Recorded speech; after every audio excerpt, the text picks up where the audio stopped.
Hey guys, it's Niklas here from upgradeToLife.com, and in this video we are going to talk about how to completely shift your identity and manifest your goals.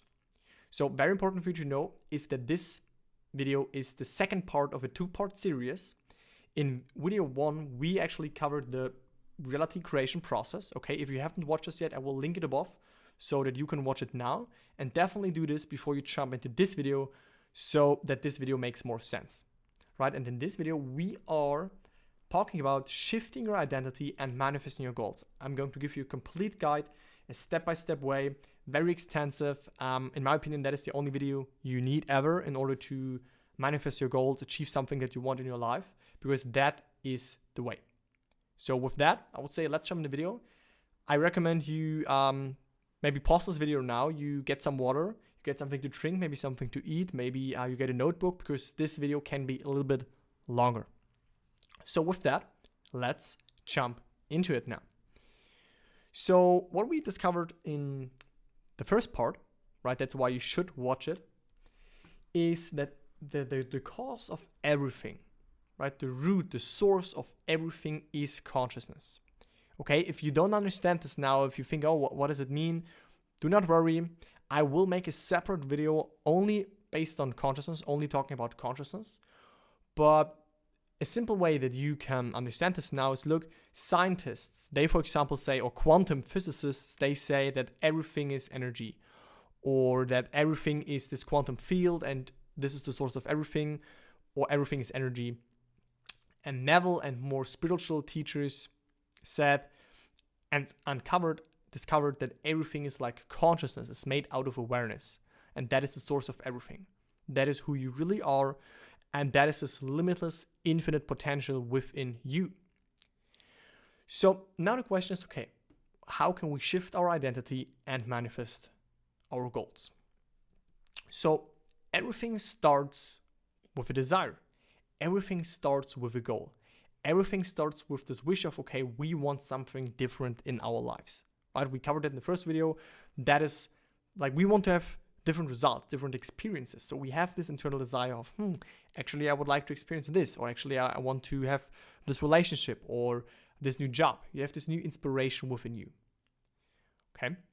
So, and that is, right, in this video, we're going to talk about, okay,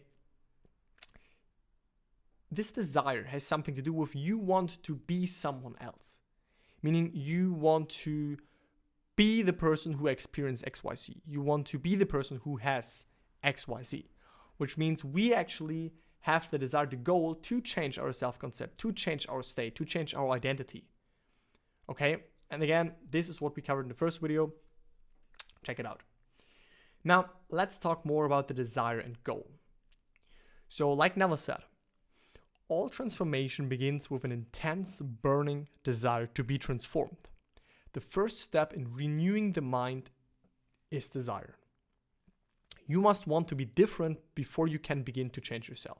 Quite easy to understand. With all your heart, you must want to be different from what you are. Intense, burning desire is the mainspring of action, the beginning of all successful ventures. Speaking to you through medium of desire. Okay, this is super important sentence. Speaking to you through the medium of desire. So Neville says that your true self, right, your true self basically wants to experience life through you, and that is why you have certain desires, so that you can realize them, so that your true self basically can know them, can experience them. Okay, and also a wonderful quote by Rumi is, what you seek is seeking you. So really ask yourself, why do you have specific goals? Why do you have certain desires? Where are they coming from? Right, and I'm sure when you investigate that a little bit, you will really see that, oh, wait a second, they're coming from actually a deeper source. You have them for a reason, and you should accept them, and you should realize them. And that is your birthright to do that. And you have all the power within you to make that happen, which we're going to talk about in this video. Okay? But you realized by now that the first step, everything starts with a desire. Everything starts with, I want to be different. I want to have something different. I want to experience something different, right? That is the first stage. So what is the second step in order to shift who we are in order to manifest our goals. Okay? And that is where your imagination actually comes into play. That is where we want to have an imaginative experience of the thing we want or of the person that we want to be. Okay, so let's look at some quotes so that you understand this better. Now, Neville said, "You must know and define your objective, then condense it into a sensation which implies fulfillment. When your desire is clearly defined, immobilize your physical body and experience in your imagination the action which implies its fulfillment. Repeat this act over and over again." Okay, so super important, right? He said, first of all, we must know what we want, right? Which is, we need to get clear on this first part, this desire. What is the real desire? We can investigate on this. We can ask ourselves, what do I really want? So it starts with a desire. Then we actually define, okay, this is the goal. This is the desire. And then we create a scene. We create an act that implies that we already have reached the goal. So we not really want to imagine the goal itself, but we want to condense it into one little experience, one little sensation that implies we have it already. Okay, so he says, you can experience your heart's desire through the use of your imagination. Nothing is impossible to your imagination. Your imagination is unlimited in what it can accomplish. If you can imagine something, you can achieve it. And this is very true. I mean, think of Steve Jobs, think of Elon Musk, think of Jeff Bezos.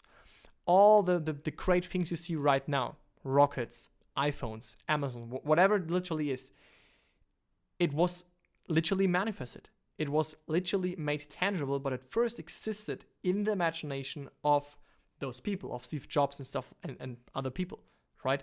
They manifested this stuff, but it already existed. And you have the same capacity, you have the same imagination that you can use for your goals, for your desires, whatever it is, right? And if you can imagine something, you can achieve it.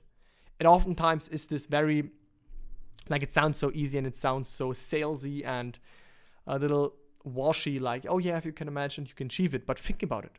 When you can imagine something, you're able to conceive of it, which means it does exist, at least somewhere. You cannot conceive of something that does not exist, which means it is already true, it is already real. It's just not tangible yet. Okay? So the way to use your imagination creatively is this. Relax in a chair or on a bed and close your eyes.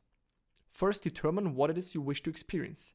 Then, in the state of complete relaxation, right, the state akin to sleep, bring to your mind's eye the result of what you desire, right, the end result of what you desire.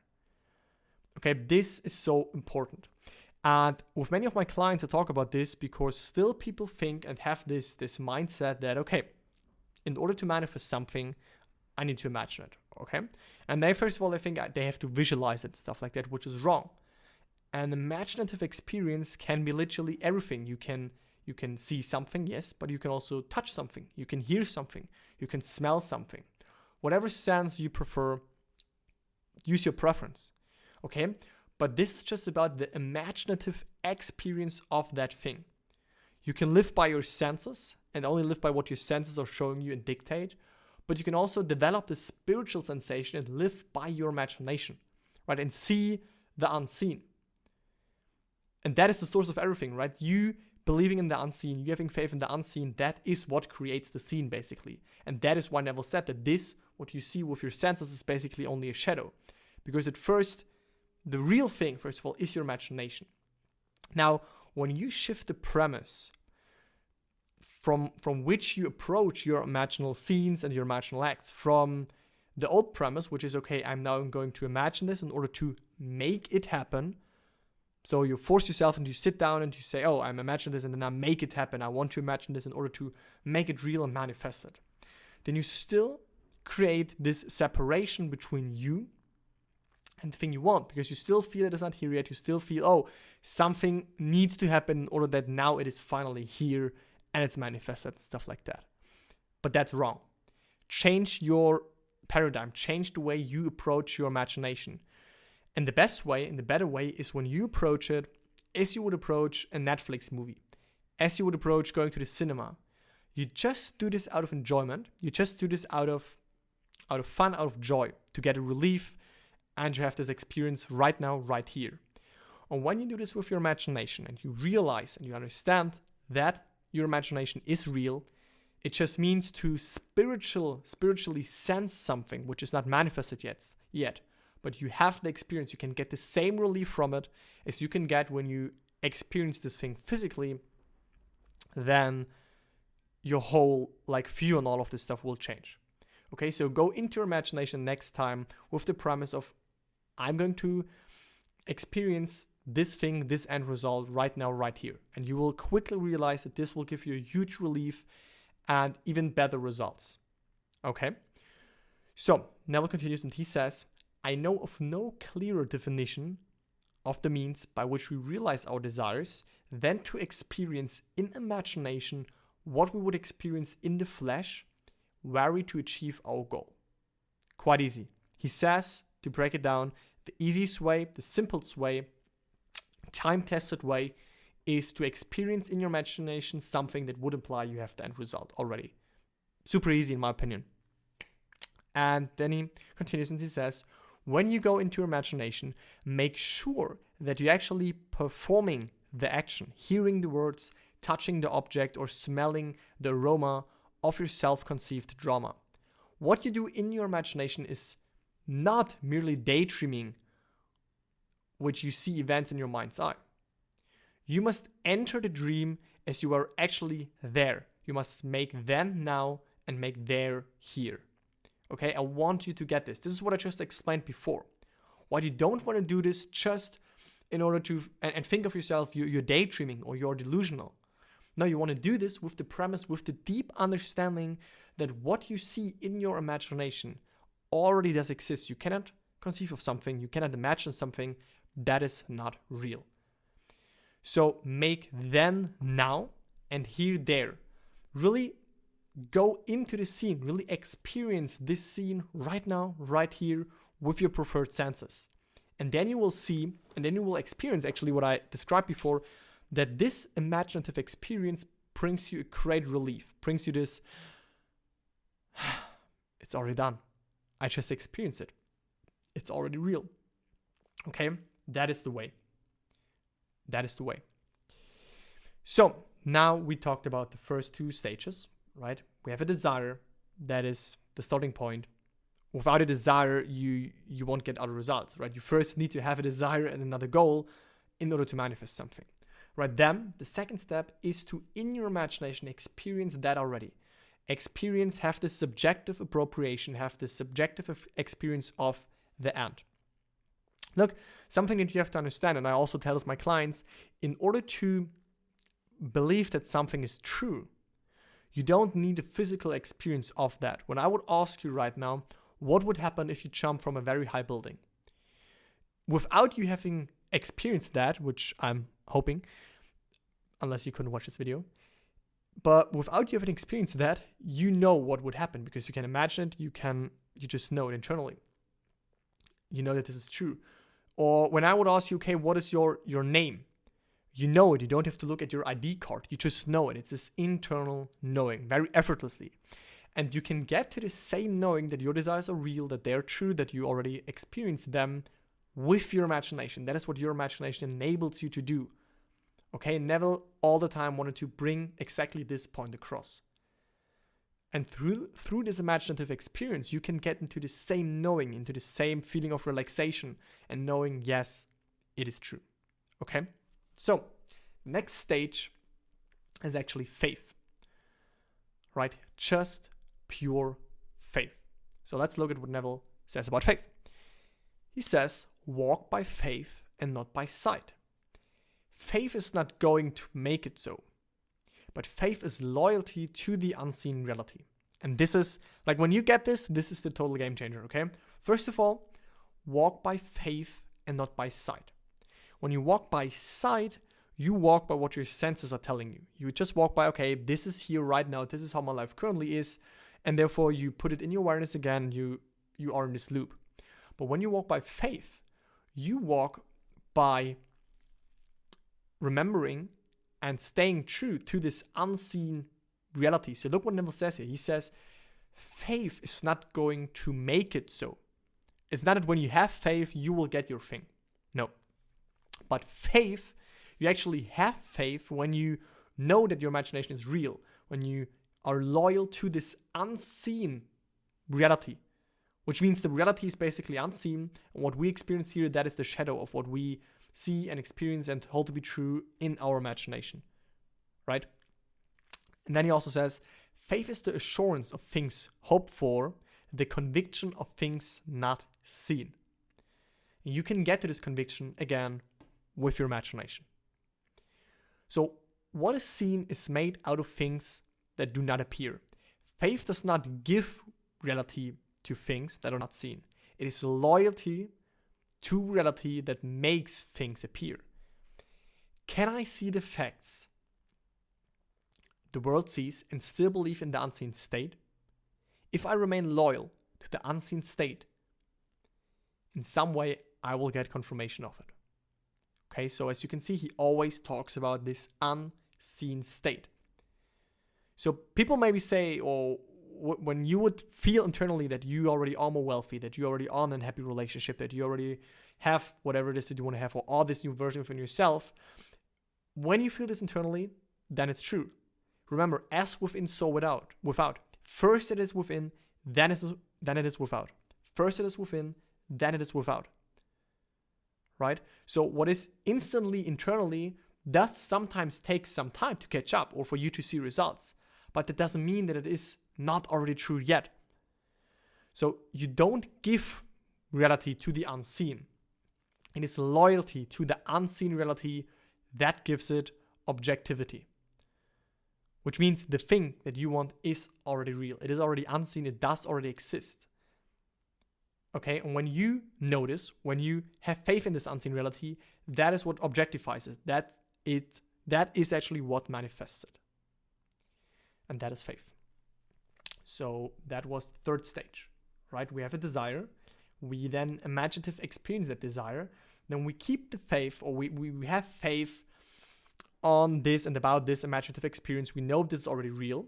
And then what happens very automatically, very easily, is that we come into this Sabbath, into this state of mental rest, into this state of relief, where we don't feel the desire any longer, where we don't feel that we have to repeat our imaginative experience or our imaginal acts, because we know, oh, wait a second, I already experienced it, this is already true, I've already subjectively had this experience for my own, why do I need to continue this?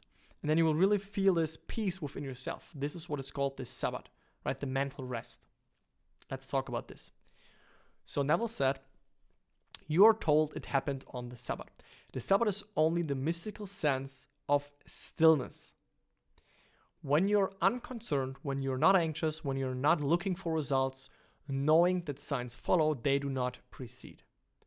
Okay, so it's just this phase where you go about your life, where do your thing, we're not worried about, oh, is it going to happen? What should I need to do more? Is there a new technique I need to try? Is there a new video of Nicholas that I need to watch? By the way, subscribe to my channel, guys. But you see, right? That's what Neville calls the Sabbath, this phase of mental rest. And he also says, the Sabbath is the day of stillness, wherein there is no working. Okay, there's no more work to do. You don't need to continuously doing some methods or imagine it again and again and again. Because you're already living in this relief. You're already living in the wish fulfilled very automatically. And when you're not working to make it so, you are in the Sabbath. When you're not at all concerned about the opinion of others, when you walk as though you were, you cannot raise one finger to make it so, you're in the Sabbath. I cannot be concerned as to how it will be and still say I'm conscious of being it. If I'm conscious of being free, secure, healthy, and happy, I sustain these states of consciousness without effort or labor on my part. And therefore, I'm in the Sabbath. And because it was the Sabbath, he rose and walked. Okay, I really want you to get this. Because when you are in this state of mental rest, of being at peace, of being relaxed and at ease, you cannot ask yourself, or you cannot really do more. Because when you're conscious of being something, when you're conscious of being like he says, like healthy or wealthy or secure, you are automatically relieved. You're automatically free. You're automatically still and at peace and at rest. You cannot do even more techniques again and again and again. You see, this is why this is so important to understand, first of all. And this is why this is not something you can force yourself to do. Right? Many people in this community, they want to get to this place instantly. Right? They want to be at peace, be relaxed. But what they realize is that the desire comes back again. The desire comes back again. And the only requirement, the only thing you, like what is your job, your only job in this process basically is to again have this imaginative experience of the end. To just go to the end again until it becomes natural. Right? Neville said the only way to speed up your manifestations, I have a video on this, I will link it above, is the feeling of naturalness, which actually this is about, which actually you will get into automatically by going to the end, by experiencing the end with this relief, with this knowing of that it is true right now, right here. Okay? And that was the fourth part. And what happens next when you went through all of these phases, which by the way, they don't need to take long, right? Don't get me wrong. This can happen in a day. This can happen in a week. Don't make this complicated. And then when you entered this state of mental rest very automatically, right, by doing this, a bridge will start to unfold to get you where you first were in your imagination, to get you to the same point also in this three-dimensional plane, in the physical world, in what we call the physical world. So that is the bridge, right? Things happen. Oh, this happens, then this happens, and you maybe go there, then maybe this friend invites you, then step by step, things just happen so that you encounter your end result, so that you become the person that you want to be. But actually, you are already this person. You don't become something. You just become aware that you are already it. Okay? So let's look at this bridge of incidents now. And now I move across a bridge of incidents, a series of events that compels me to move towards the fulfillment of that invisible state. If you tell them it came to pass because you simply imagined it, no, they will point to the series of events that led up to it, and they will give credit to the bridge of incidents across which you walked towards the fulfillment of that state, and they will point out some physical thing that was the cause. No, the cause is invisible. Super important, right? People, or sometimes even yourself, you will think, oh, this would have happened anyway. Oh, like this happened because this physical event that took place. But that's not true. The first, it happened because you kept the faith. It happened because of this invisible state that you actually experienced. That was the indicator. You occupied this invisible state. You made this invisible state alive by imagining it, by occupying it. Then this bridge, so to say, was activated, right? I'm just speaking in simple terms. You moved through this bridge, then you encountered this thing, and then you say, oh, this would have happened anyway. But again, the real cause was your imaginative experience, was your subjective appropriation. Okay? So the bridge is actually something many people worry about. They ask themselves, oh, like, am I on the bridge? What is this to do with my end result? This is not what I want. This is the opposite and stuff like that. And they question all of this stuff. They question what is happening. And therefore placing that again in their awareness, keeping it alive and not really getting out of this. So don't question the bridge. The bridge is not your job. Okay? Let's continue what he says. What you do in your imagination is an instantaneous creative act. Meaning, when you experience it in your imagination, it's like instantly done. Imagination knows no time and space. What you experience there is like instantly here. However, in this three-dimensional world, events appear in a time sequence. Therefore, it may take a short interval of time to realize in the outer world what you have just experienced in imagination. After you have performed this act in your imagination, open your eyes and go about your normal, natural affairs, confident that what you've just done must come to fruition in your world. Make your inner conversations conform to your imaginal act. You have planted a seed and will soon see the harvest of that which you have sowed. Okay? We need not be concerned about how this will be accomplished. Your imagination will use whatever natural means are necessary to bring it about. I'm the beginning and the end. My ways are past finding out. And what is speaking to you? Right? When you read this, I am the beginning and the end. My ways are past finding out, or my ways are higher than yours. Then this is your consciousness. This is your imagination, right? Which has ways, which has means that we, with our logical human understanding, cannot understand, cannot grasp. Things just happen in a way that we don't know they would have happened. Or sometimes when a manifestation happens, we're like, oh, like, I could have never realized or thought that this happens exactly this way. You see, because things just happen for you, not to you. They happen for you and through you. But again, the ways of how this happens and how this bridge unfolds are past finding out. You will never know. Neville cannot tell you how you will achieve your goal. No one can really tell you the exact way. But as long as you know what you want and you appropriate that and imagine the end in your imagination, then you will automatically move through this bridge. And then the last stage, actually, that is your manifestation. Right? That is when you get the results. That is when you see opportunities open up. That is when you become aware of more opportunities. That is when you get the manifestations and you see them in front of you in the physical world as well. Okay? So that is the manifestation process. That is how it works. That is the guide that you can always watch, rewatch, fall back to when you are in doubt, when you have some questions, or you just take a screenshot of those steps. That is how it works. So don't think you have to do something here. Don't think you have to force yourself to get in the Sabbath. Don't force yourself to have faith. Right? Know what you want and experience the end, something that implies the end in your imagination. Right? And then you will have faith in this unseen reality. Then you will move into the state of mental rest. You will be at peace, you will be relaxed, and then you will move across this bridge of incidents to encounter your results. Okay, that is the way. And that's basically it for this video. So thank you very much for watching. If you have questions on that, definitely leave them down in the comments below. If you want to learn more about how you can do this for your life, then I highly recommend you check out my free masterclass. You will find the link for that in the description down below. And also, if you want to work with me, if you really want to integrate this process in your life, learn more about Neville's teachings and the law of assumption, you can also book a free 45-minute consultation call with me, where I'm going to diagnose your situation and we're going to find out if we are a good fit to work together in my program. So with that, I conclude this video. Thank you for watching. See you in the next video. Bye, guys.